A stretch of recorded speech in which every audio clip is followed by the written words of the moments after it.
Biz Zaqatala rayonundan gəlmişik. Zaqatala rayonu bildiğiniz endemik zonadır. 130 min əhalisi var və bizim rayonda 22 təhsilli həkim var. Bunların 19-unu ixtisar ediblər, 3 nəfər saxlayıblar.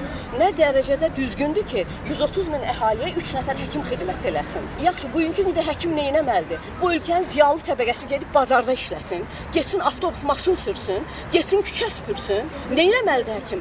Ölkəyə ziyalı təbəqə lazım deyil, ölkəyə ziyalı həkimlər lazım deyil. Bəs insanlara kim qulluq eləyəcək? Bugün bizim həkimlərin, stomatologların təbbin qarşısına önünə yığışmağının məqsədi bizim ixtisarlarla bağlıdır. Yevlax rayonunun 128 min əhalisi var. Bu 128 min əhaliyə 38-39 stomatoloq düşdüyü halda 5 stomatoloqu vardır.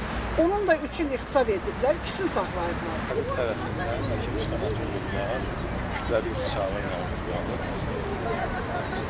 Dəfələrlə müraciət eləmişik, yəni əsassız, səbəbsiz olaraq ixtisar dayandırılmadı. Təbinin önünə artıq 3-cü dəfə gəldik. Sağ olun qızlar, sağ olun. Qurbanov, Vüqara da bilmirik ki, hansı formada izah eləyək ki, siz bugünkü gündə Azərbaycanda həkim çatışmamazlığı ola-ola bu qədər insanı ixtisara salmışsınız.